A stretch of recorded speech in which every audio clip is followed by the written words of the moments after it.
Welcome to mister Lakshan channel. வாங்க இன்றைக்கி நம்ம இட்லி தோசைக்கு சூடான சுவையான உருளைக்கிழங்கு குருமா செய்கிறது எப்படின்னு பார்க்கலாம். நேராக வீடியோக்குள்ளே போயிடலாம். வீடியோக்குள்ளே போகிறதுக்கு முன்னாடி நம்மளோட சேனலை ஃபஸ்ட்டு தடவை பார்க்குறீங்க மறக்காமல் சப்ஸ்கிரைப் பண்ணி பெல் பட்டனை ஆளில் போட்டு வச்சுக்கோங்க.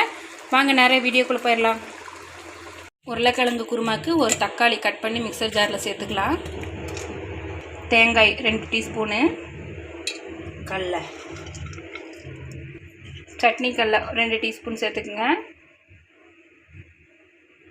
பட்டை ஒரு சின்ன அளவு எடுத்துக்கங்க.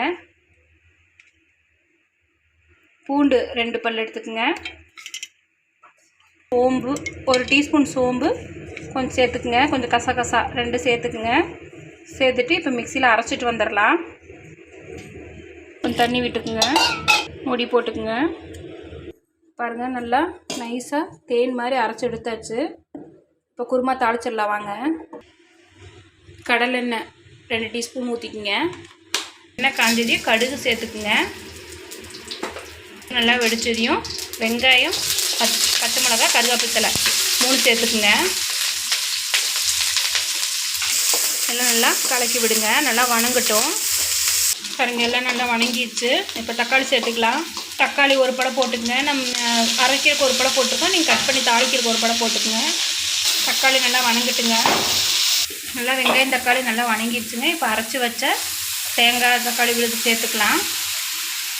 சேர்த்து குருமாக்கு தேவையான அளவு தண்ணி கலந்துக்குங்க. எல்லாம் நல்லா கலக்கி விடுங்க. குருமாக்கு தேவையான உப்பு சேர்த்துக்குங்க. மஞ்சத்தூள் 1/4 டீஸ்பூன் சேர்த்துக்குங்க. பாருங்கள், இப்போ 1 டீஸ்பூன் கறி மசாலா தூள், கடையில் விற்கிற கறி மசாலா தூள் தான் இன்றைக்கி சேர்க்குறேங்க. நீங்களும் அது சேர்த்துக்குங்க. இது உங்கள் ஆப்ஷன் தான், வேணுன்னா சேர்த்துக்குங்க, வேண்டாட்டி விட்டுருங்க. எங்கள் அக்கா இது போடுவாங்க, போட்டால் நல்லாயிருக்கும், அதனால் இன்றைக்கி அவங்க போட்டிருக்காங்க. எல்லாம் நல்லா கலக்கி விடுங்க. நல்லா ஒரு கொதி, நல்லா கொதி வந்து பச்சை வாசனை போகணும். பாருங்க, இப்போ கலக்கி ஒரு மூடி போட்டு மூடிடலாம். நல்லா கொதிச்சு வரட்டும். நல்லா கொதிச்சிருச்சு. இப்போ நம்ம வேக வச்ச உருளைக்கிழங்கு சேர்த்துக்கலாம். பாருங்கள், நம்ம சேர்த்துக்கலாம். நல்லா கலக்கி விடுங்க.